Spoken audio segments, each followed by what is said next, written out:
Hello students, आज हम class 12th एजी chemistry में जो चैप्टर नंबर 3 चल रहा था मृदा क्लोराइड, उसका अगला टॉपिक पढ़ने जा रहे हैं।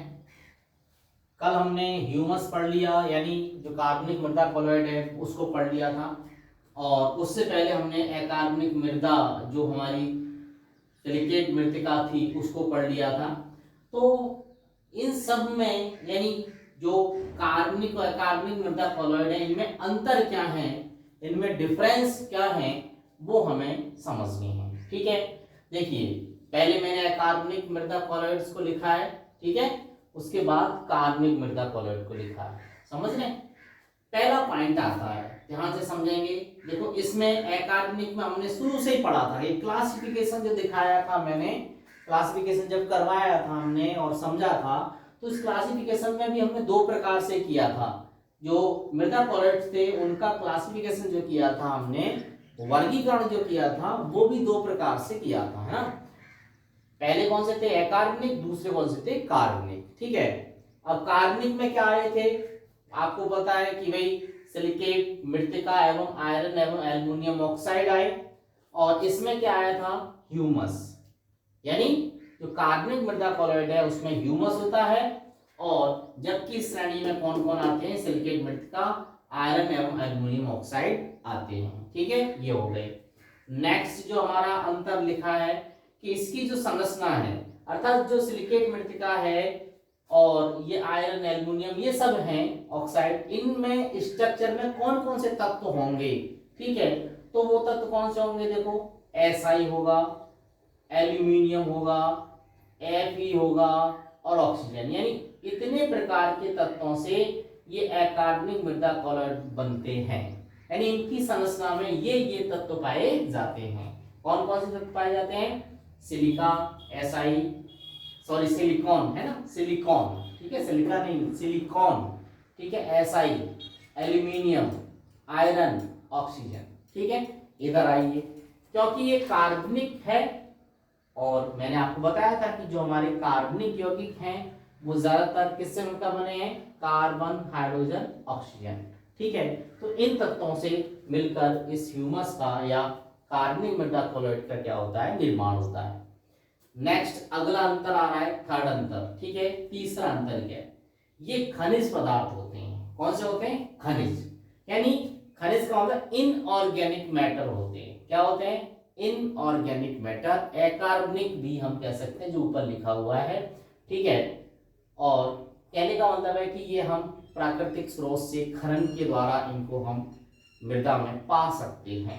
ठीक है, ये कार्बनिक पदार्थ होते हैं, इनकी फॉर्मेशन होती है। ठीक है, इनका निर्माण करवाया जाता है। ठीक है, आगे धनायन विनिमय क्षमता व जल धारण क्षमता क्या होती है, इनकी कम होती है। ये पॉइंट भी याद रखने योग्य है कि धनायन विनिमय क्षमता है व जल धारण क्षमता है, वो क्या होती है, कम होती है। ठीक है, इसमें धनायन विनिमय क्षमता व जल धारण क्षमता क्या होती है, अधिक होती है। ये पॉइंट याद रखना है। ठीक है, इसके बाद इसमें रेनाइन स्रोत, जिनसे जो रेनाइन हमें प्राप्त हो रहे हैं, इनमें वो क्या होते हैं, OH-, और इसमें ये कार्बोक्सिलिक समूह भी होता है, और ये OH- भी हो सकता है, और फिनोलिक समूह भी हो सकता है। ये रेनाइन स्रोत हो सकते हैं। धनायन विनिमय क्षमता कितनी होती है, 3 से 100 सेंटीमोल प्रति किलोग्राम होती है, और इसकी धनायन विनिमय क्षमता 150 से 300 सेंटीमोल प्रति किलोग्राम होती है।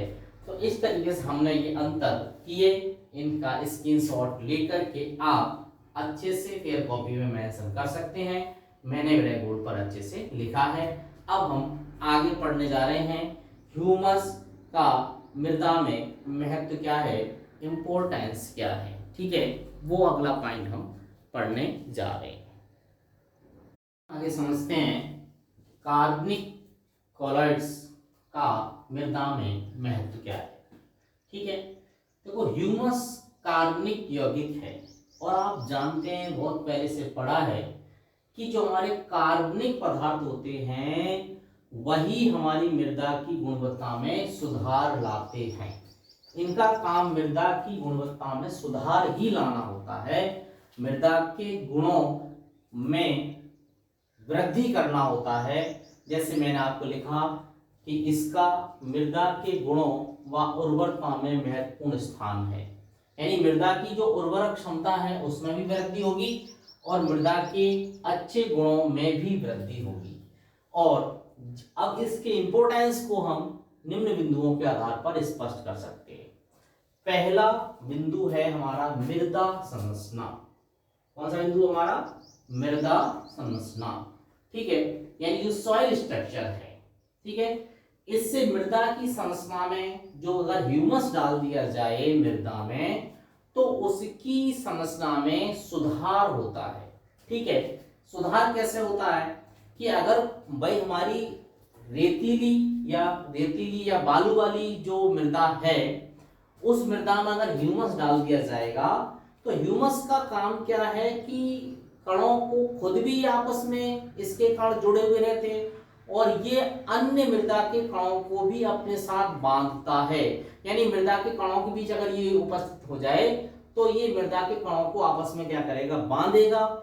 इससे मृदा की गुणवत्ता में क्या आएगा? सुधार आएगा, यानी मृदा की जो संरचना है उसमें सुधार आएगा। देखो, इससे मृदा की संरचना में सुधार होता है क्योंकि यह मृदा के कणों को आपस में बांधता है या बांधे रखता है, ठीक है।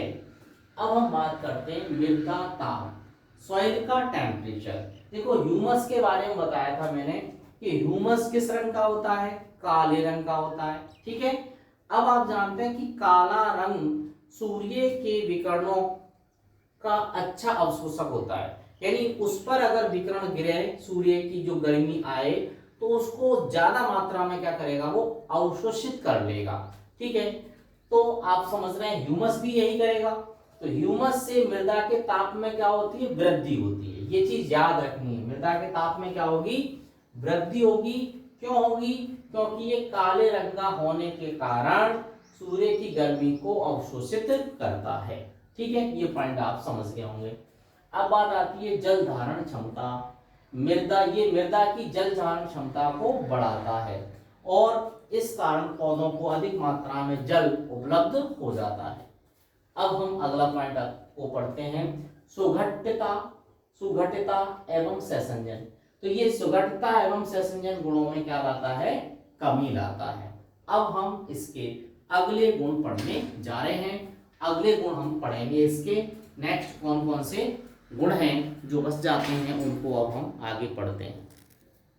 आगे ह्यूमस के इंपोर्टेंस या ह्यूमस का महत्व तो समझने जा रहे हैं।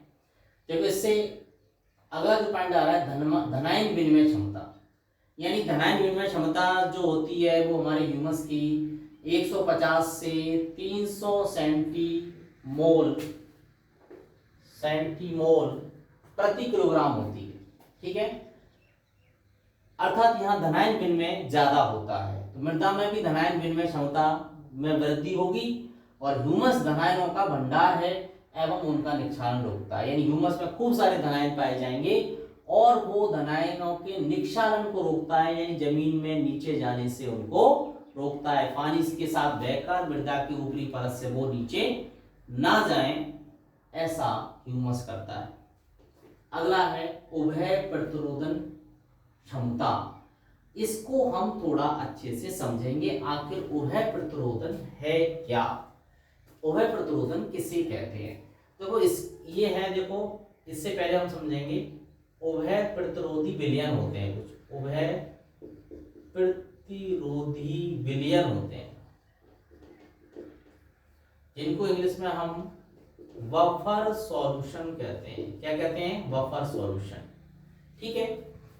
देखो, एक चीज आप जानते हो और आपको बताया भी जाएगा, है ना, कि विलयन की प्रकृति 3 प्रकार की हो सकती है, ठीक है।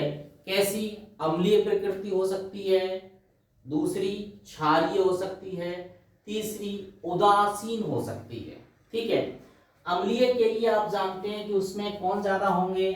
अगर विलयन कैसा है? अम्लीय है तो उसमें कौन से आयन ज्यादा होंगे? H आयन ज्यादा होंगे। विलयन कैसा है क्षारीय, तो उसमें कौन से आयन ज्यादा होंगे, OH आयन ज्यादा होंगे।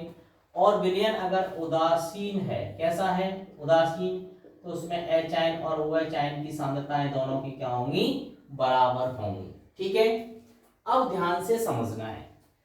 अब हमारे पास कोई विलयन मौजूद है, फॉर एग्जांपल कोई विलयन हमने ले रखा है ना, किसी विलयन को हमने ले रखा है। अब ये विलयन हमारा उदासीन है, ऐसे मान के चलो कैसा है भाई, उदासीन विलयन है। अगर इसमें हम अम्ल डालें, क्या डालें, अम्ल, तो ये विलयन कैसा हो जाएगा, अम्लीय।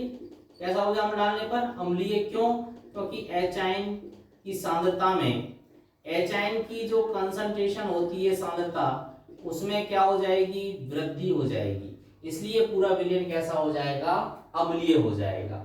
यदि हम इसकी जगह क्या डालें, यदि हम इसकी जगह क्या डालें, विलयन में क्या डाल दें, इसमें क्षार डालें, क्या डालें भाई, क्षार डालें, तो यही विलयन भाई पहले उदासीन है, बाद में ये विलयन कैसा हो जाएगा, क्षारीय हो जाएगा। क्यों, क्योंकि इसमें OH आयनों की सांद्रता में क्या हो जाएगी, वृद्धि हो जाएगी। तो इस चीज को आप समझ चुके हैं कि अगर हमारा सॉल्यूशन कोई है और उस सॉल्यूशन में अगर हम थोड़ा अम्ल मिलाएं तो विलयन अम्लीय हो जाएगा। वही उदासीन है, वही विलयन कैसा है, पहले से उदासीन है। ठीक है, तो अगर उसमें हम क्या मिला दें, अम्ल, तो कैसा हो जाएगा, अम्लीय हो जाएगा। और अगर इसमें क्या मिला दें हम, क्षार, तो कैसा हो जाएगा, क्षारीय हो जाएगा। ठीक है, ये चीज आप अच्छे से समझ चुके हैं।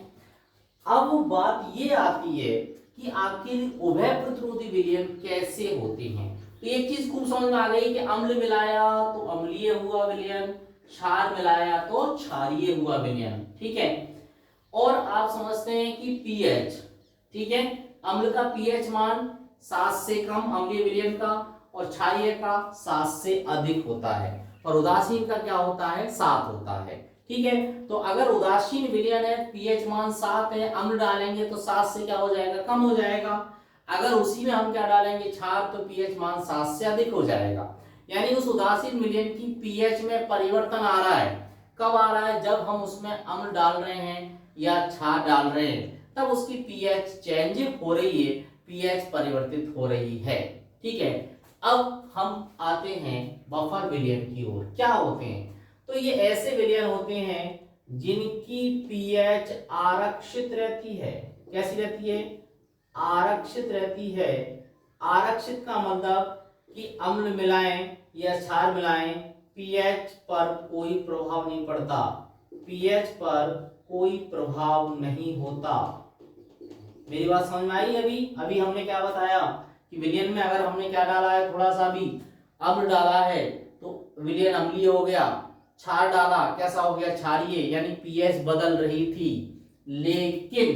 लेकिन इन उभय प्रतिरोधी विलयनों में आप चाहे थोड़ा अम्ल डालो चाहे थोड़ा क्षार डालो, इनकी पीएच पर कोई प्रभाव नहीं पड़ता है। अर्थात पीएच कैसी रहती है, आरक्षित रहती है। ऐसे ही विलयनों को हम क्या कहते हैं, उभय प्रतिरोधी विलयन कहते हैं। अर्थात उभय प्रतिरोधन जो हम कह सकते हैं, वो उभय प्रतिरोधन क्षमता है क्या, तो मृदा में भी ऐसा ही उभय प्रतिरोधन क्षमता पाई जाती है। यदि मृदा में हम अम्ल डालें तो देखो, वैसे मृदा में अगर हम अम्लीय पदार्थ डालेंगे तो उसकी प्रकृति कैसी हो जाएगी, अम्लीय, और अगर मृदा में कैसे डालेंगे हम क्षारीय पदार्थ तो प्रकृति कैसी हो जाएगी, क्षारीय। अब अगर मृदा में उभय प्रतिरोधन है, इन उभय प्रतिरोधी विलयनों के समान क्षमता है, तो मृदा में चाहे हम अम्लीय पदार्थ डालें चाहे हम क्षारीय पदार्थ डालें, मृदा की पीएच पर कोई प्रभाव नहीं पड़ेगा। यही कार्य, ये उभय प्रतिरोधन क्षमता को बढ़ाने का कार्य कौन करता है, ह्यूमस करता है। ह्यूमस इसमें हेल्प करता है कि मृदा में अगर अम्लीय पदार्थ डाले जाएं या क्षारीय पदार्थ डाले जाएं, तो देखो लिखा है पीएच मान एक साथ परिवर्तित नहीं होता, यानी पीएच मान में तुरंत कोई भी चेंज नहीं आता। अगर लंबे समय तक आप डालते रहेंगे तो फिर उसके पीएच मान पर प्रभाव पड़ जाएगा। समझ में आ गई बात, ये क्लियर है। अब हम बात करते हैं पोषक तत्व उपलब्धता। तो ह्यूमस पोषक तत्वों का क्या होता है, भंडार होता है। ठीक है, ह्यूमस में पोषक तत्व पाए जाते हैं, खूब अधिक संख्या में पाए जाते हैं, अधिक मात्रा में पाए जाते हैं। इसलिए पौधों को ये आवश्यक पोषक तत्व आसानी से मिल जाते हैं, अर्थात मृदा की उर्वरक क्षमता भी इसके द्वारा बढ़ जाती है। अब हम अगले पॉइंट पर चलते हैं, अगला टॉपिक हम समझते हैं। ठीक है, अगले बिंदु पर अब हम चलते हैं। अगला बिंदु है हमारा मृतिका कणों पर आवेश की उत्पत्ति। इस बिंदु की चर्चा हम कल की क्लास में करेंगे। आज क्लास को यहीं पर क्लोज करते हैं।